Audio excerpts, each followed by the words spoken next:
नमस्ते मेरे बच्चों, कैसे हैं आप सब। मैं आपका शगुन भैया आपके सामने आ चुका हूं इकोनॉमिक्स के लेक्चर्स को लेकर, जिसमें आज मैं बताने वाला हूं कि आप किस तरीके से अपने आने वाले हाफ ईयरलीज को प्रिपेयर करेंगे इकोनॉमिक्स के अंदर क्लास 11th। अब सुनो मेरी बात, ये वीडियो क्लास 11th के लिए होने वाली है, ध्यान से सुनो।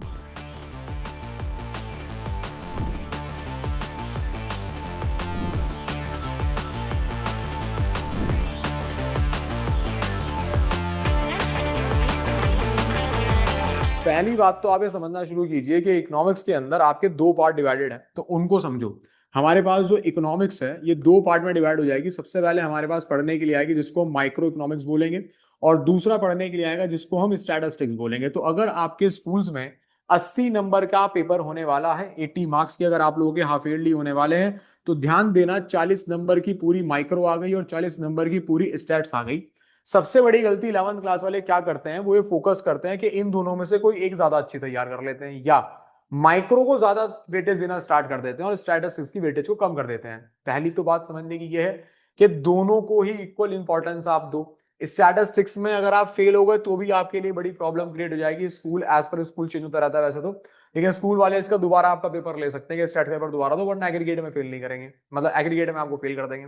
तो यहाँ पे आप समझना इस चीज को कि माइक्रो इकोनॉमिक्स और स्टैटिस्टिक्स के अंदर दोनों की तैयारी आपको करनी है। ऐसा मत करो किसी ने स्टैट्स पढ़ जाएंगे माइक्रो छोड़ दी, माइक्रो पढ़ जाएंगे स्टैट्स छोड़ दी।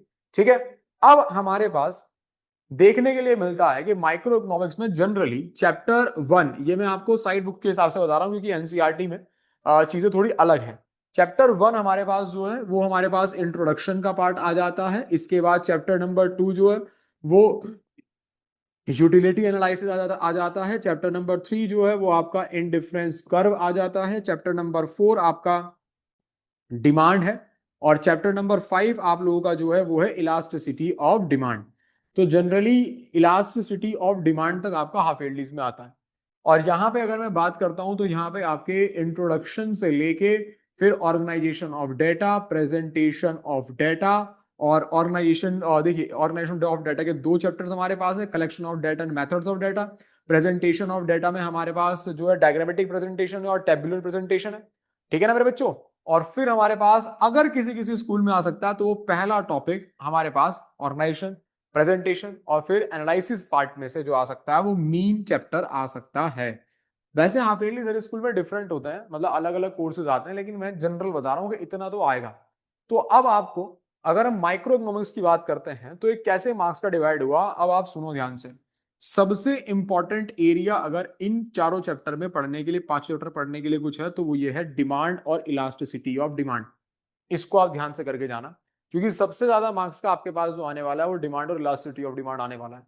इलास्टिसिटी ऑफ डिमांड में से एक पार्ट आपको न्यूमेरिकल का करके जाना ही जाना है। ठीक है ना, न्यूमेरिकल इसका आएगा ही, प्रोपोर्शनेट मेथड या परसेंटेज मेथड का।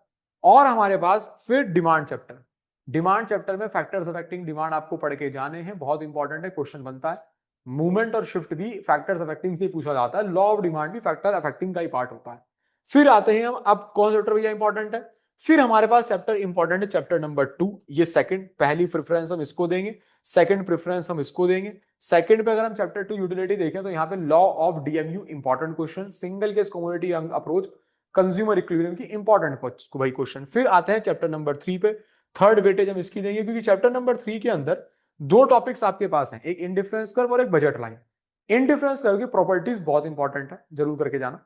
फिर बजट लाइन की रोटेशन और शिफ्ट है। फिर इस चैप्टर में क्वेश्चन है कि बजट लाइन और इंडिफरेंस अप्रोच से दोनों को कंबाइन करके आप कंज्यूमर इक्विलिब्रियम निकाल दीजिए। वो 6 नंबर का पूछ लेती है टीचर, तो आप उसको भी देख लेना। ठीक है। फिर आते हैं इंट्रोडक्शन वाले पार्ट पे, सबसे कम वैसे इसी में से आता है, लेकिन हाफ ईयरलीज है तो हो सकता है भाई थोड़ा ज्यादा भी दे दें टीचर आपको। Basic basic micro economics, macro economics में differentiate, positive economics, normative economics में डिफरेंशिएट। हाँ, और आप लोगों के पास what to produce, how to produce, whom to produce explain कर दीजिए, what is problem of, what is the central problem of an economics, ये बता दीजिए। साथ ही साथ हाँ, एक ही चीज इंपॉर्टेंट है यहाँ पे चैप्टर नंबर 1 के अंदर, जिसका नाम क्या होता है, पीपीसी, प्रोडक्शन पॉसिबिलिटी का। 3 नंबर या 4 नंबर का क्वेश्चन रहने वाला है। पीपीसी क्या होता है, उसकी रोटेशन और शिफ्ट, कि अगर रिसोर्सेज चेंज होते हैं तो क्या होता है, टेक्नोलॉजी चेंज होती है तो क्या होता है, ये सारी चीजें हमारी यहाँ पे करने की आपको जानी है। मैंने आपको मोटा मोटा माइक्रो इकोनॉमिक्स पूरा समझा दिया मेरे बच्चे। अगर इसको आपको ध्यान से पढ़ना है तो मेरे साथ जुड़े रहना, चाहे इंस्टाग्राम पे जुड़े रहना, चाहे आप यहाँ पे जुड़े रहना, जुड़े रहना बस, और सुन लो ध्यान से। दिसंबर के अंदर चीता बैच लॉन्च करूंगा। चीता, हाँ मुझे बड़े नाम की आदत रखने की, भैया ऐसे नाम रखने की बहुत आदत है कि चीता बैच लॉन्च करूंगा और चीता बना दूंगा तुम्हें मैं। दिसंबर में लॉन्च करूंगा और मार्च तक पूरा कोर्स 11th क्लास का दोबारा पढ़ा दूंगा, इकोनॉमिक बीएसटी अकाउंटेंसी तीनों। तो जुड़ जाना चीता बैच में, ठीक है ना। बस बहाने मत मारना, बहाने जितने भी हाफ ईयरली में खत्म कर देना। अब आ जाओ स्टेटस 6 के अंदर। स्टेटस 6 में इंट्रोडक्शन में बहुत कम, लिमिटेशंस, इंपॉर्टेंस, ऑब्जेक्टिव खत्म, प्लूरल सेंस, सिंगुलर सेंस खत्म। हाँ, ऑर्गेनाइजेशन ऑफ डेटा के अंदर दो पार्ट बनते हैं। एक तो बनता है कलेक्शन ऑफ डेटा के सोर्सेज, बताओ कि डेटा जो कलेक्ट हो रहा है उस डेटा कलेक्शन के हमारे पास क्या क्या सोर्सेज हैं। और एक हमारे पास जो बनता है वो बनता है मेथड्स के, मेथड बताओ, जिसमें आता है सेंसस और सैंपलिंग। ध्यान से करके जाना है इसको, ठीक है। फिर बहुत इंपॉर्टेंट चैप्टर अगर मैं आपको बताता हूं, मोस्ट इंपॉर्टेंट स्टैटिस्टिक्स के अंदर, तो वो आपका प्रेजेंटेशन वाला पार्ट है।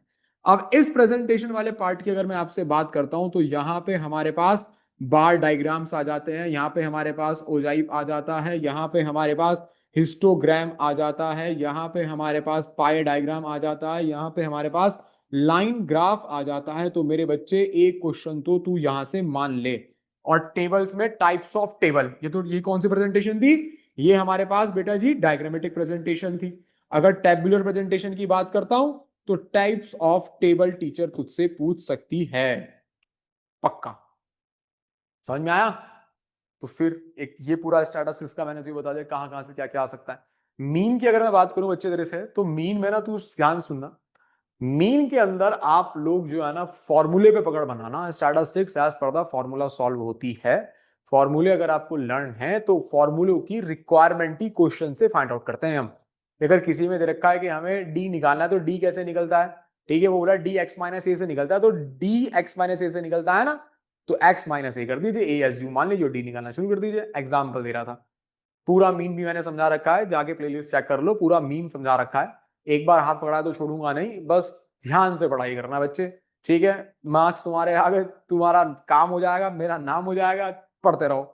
आइए बच्चों, इतना क्लियर हुआ? तो ये ओवरऑल मेरे पास ओवरव्यू था माइक्रो इकोनॉमिक्स का और स्टैटिस्टिक्स का, ठीक है। इसमें अगर और भी कुछ आपको चाहिए हो तो आप कमेंट कर दीजिए ना मुझे, मैं उसके बारे में आपसे बात करने आ जाऊंगा, ठीक है। और हाँ, हमारे पास एक व्हाट्सएप कम्युनिटी है, वो व्हाट्सएप कम्युनिटी ज्वाइन करना, मैं रेगुलर अपडेट्स देता रहता हूँ उस पर, नोट्स की, शॉर्ट वीडियोस की, बहुत हेल्प मिलेगी यार आपको, ठीक है। धन्यवाद मेरे बच्चे, ध्यान रखिए अपना, टेक केयर, बाय, अगली वीडियो में मिलता हूँ, थैंक यू।